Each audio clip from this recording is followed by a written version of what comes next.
Flat তৈরি হচ্ছে, আগ্রহী ক্রেতাগণকে জানানো যাচ্ছে যে তারা যেন অবিলম্বে নিম্নলিখিত ঠিকানায় এসে ফ্ল্যাট বুকিং করেন। না, হতে পারে না। আমাদের ওই সাত পুরুষের ভিটে এইভাবে বিকে যেতে পারে না। তার মানে রাজবাড়ি বিয়ে তোমাদের বলো না? হ্যাঁ রে রাজা, হ্যাঁ। আর ওই রাজবাড়িতেই যে আছে আমাদের পূর্বপুরুষদের সব অমূল্য স্মৃতি। তার সেই স্মৃতি সমৃদ্ধ রাজবাড়ি আমি এইভাবে বিকে যেতে পারবো না। প্রয়োজন হলে আমি আমার জীবন দিয়ে ওই বাড়ি আমি রক্ষা করবো। তুমি কি করবে বলো না? তোমার কি মনে নেই যে তোমার বাবা একদিন তোমাকে ত্যায্য পুত্র করে ওই বাড়ির সব অধিকার থেকে তোমাকে বঞ্চিত করেছে? ঠিক, ঠিকই তো। এই কথা তো আমার মনেই ছিল না। সত্যিই তো, সত্যিই তো আজ আমি বাবার ত্যায্য পুত্র। তাই তো বাড়ির একটা ঘটনা করিয়েছ, অধিকার যেমন আমার নেই, তেমনি ও বাড়ির একটা ভালো মন্দ ভাবারও কোনো অধিকার নেই, কোনো অধিকার নেই। চলে গেল এক দুর্যন্তনা বুকে চেপে ধরে বদলদার চলে গেল। কিন্তু কিন্তু কি বা করার আছে? ভাগ্য যাদের জীবন নিয়ে চিনিমিনি গেলে কান্না ছাড়া যে তাদের আর কিছুই নেই, কিচ্ছু নেই।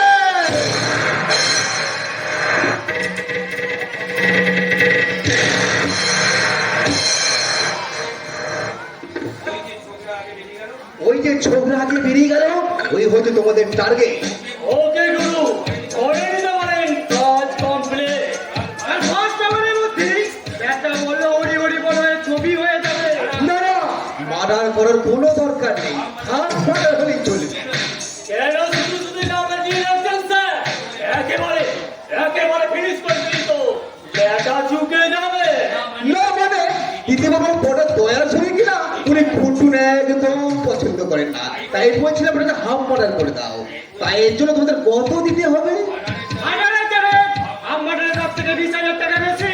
বেশি? বেশি কেন? মার্ডারের জন্য হাফ মার্ডার তো হবে দরকার। যা বোঝেন না তাহলে কথা বলবেন না দাদা। মার্ডারের ক্ষেত্রে রিক্সা বড্ড কম। এইবার এবারের টিওয়ারটা একবার টিপবো, একদম একটা ফট করে ফুটে যাবে। কিন্তু ওই হাফ মার্ডারের ক্ষেত্রে আমরা দিল খুলে হাত চালাতে পারবো না। এটাকে ব্যালেন্স করে করে মারতে হবে। অটো রিক্সা ব্যাপার গুরু, অটো রিক্সা ব্যাপার গুরু, এটা মরে না যায়।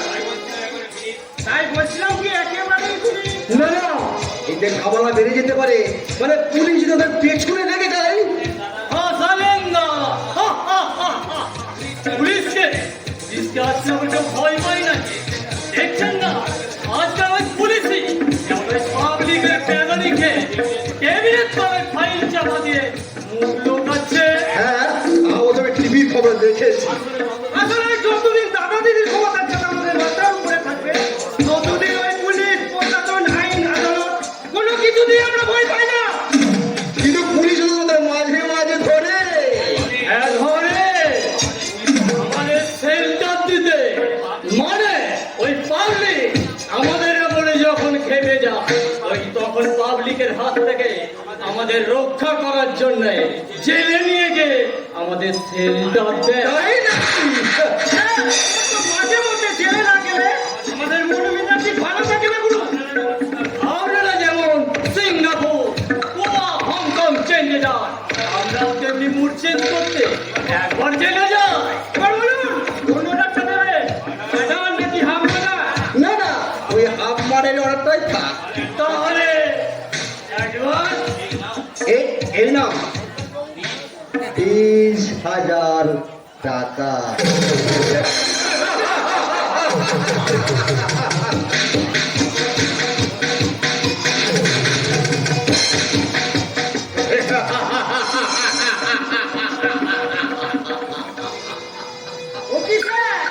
আপনি পাগলের মতো হাসছেন কেন?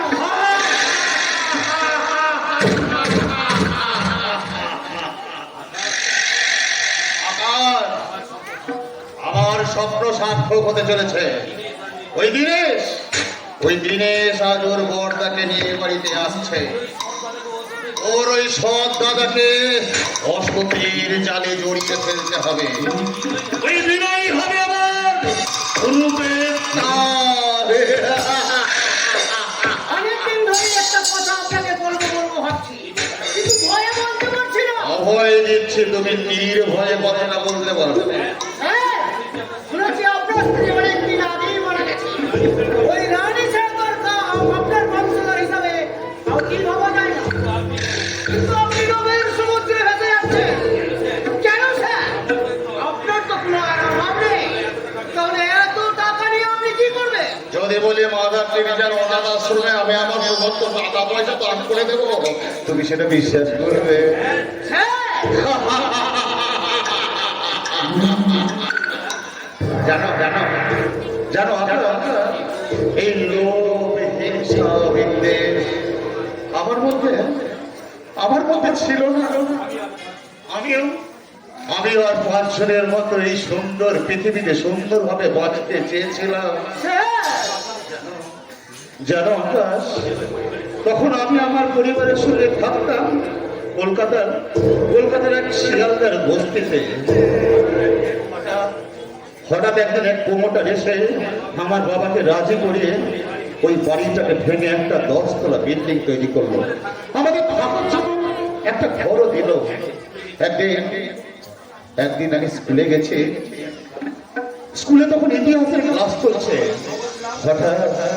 হঠাৎ আমি খবর পেলাম, হ্যাঁ খবর পেলাম যে আমার ছুটি হয়ে গেছে।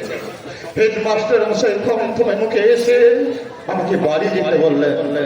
স্কুলের বাইরে বেরিয়ে দেখি আমার জন্য অপেক্ষা করছে আমার পাড়ার ওই কালিদা আমাকে গাড়ি করে বাড়ির বদলে নিয়ে গেল শ্মশানে। ওই শ্মশানে গিয়ে দেখি ওর সাজানো রয়েছে 5-5টা চিতা। আমার পরিবারের চিতা। প্রথমটাতে আমার ভাই সুরেশ, দ্বিতীয়টাতে আমার বোন মল্লিকা, তৃতীয়টাতে আমার দাদা কুমারের, চতুর্থটাতে আমার বাবা।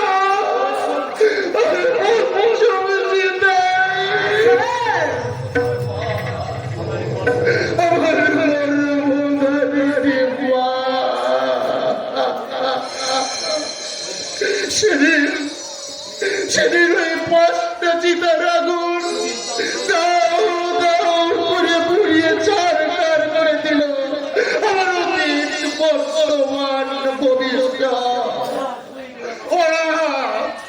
অনাথ হয়ে গেলাম আমি।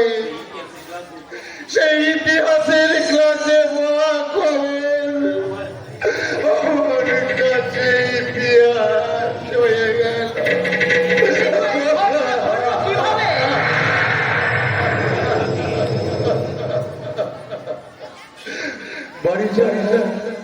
বাড়িটা ভেঙে গিয়েছিল।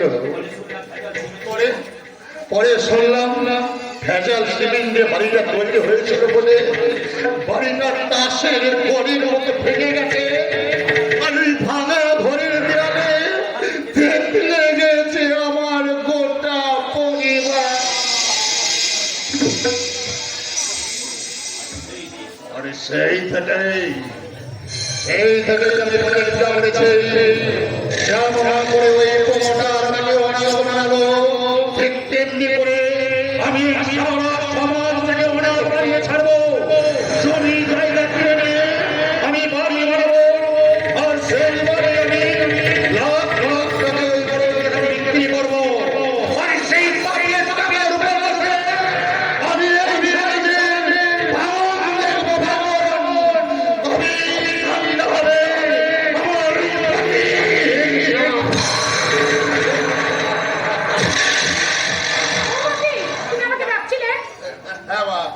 একটা বিশেষ কাজে সাকসেস হওয়ার জন্য তোকে আমি ডেকে পাঠিয়েছি। ভাই দাবাই আকাশ, তুমি এখন এসো, আমি এখন রানীমার সঙ্গে কিছু কাজের কথা বলে নেবো। ওকে স্যার, আমি তাহলে এখন আসি।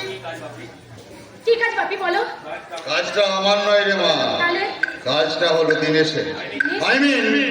দিনেশের বোধ হয় আর কোটিপতি হওয়া হলো না। চলো ওর দাদা নাকি বাড়িটা বিক্রি করতে বাধা দিচ্ছে। Oh my God, তাহলে কি হবে বাপি? এটাই তো ভাবছি রে মা, যে এত দূরে এসে এত সুন্দর প্ল্যানটা এইভাবে ভেস্তে যাবে। না বাপি না, যেভাবেই হোক ওই বাড়িটা তৈরির ব্যাপারে তোমাকে যেকোনোভাবে সাকসেসফুল করতেই হবে। ঠিক ঠিক বলেছিস। আর এর জন্য তোকে কিন্তু একটু রিস্ক নিতে হবে। আমি রাজি বাপি। তাহলে কি রিস্ক আমাকে নিতে হবে? এমন কিছু নয়, তাহলে আজ দিনেশ ওর বরটাকে নিয়ে বাড়িতে আসছে। তুই যদি ওই বিনয়কে একটু ব্ল্যাকমেল করতে পারিস বাপি, তাহলে দিনে আর সেই সাথে তোর কোটিপতি হওয়াটা কেউ আটকাতে পারবে না। আমাকে কি করতে হবে সেটাই বলো। অভিনয়, অভিনয়, ভেজাল প্রেমের অভিনয়, আকর্ষক জালের মতো তোর যৌবনের জালে ওকে আস্তে পিষ্টে জড়িয়ে ফেলতে হবে। অসম্ভব বাপি, আমি কিছুতেই পারবো না।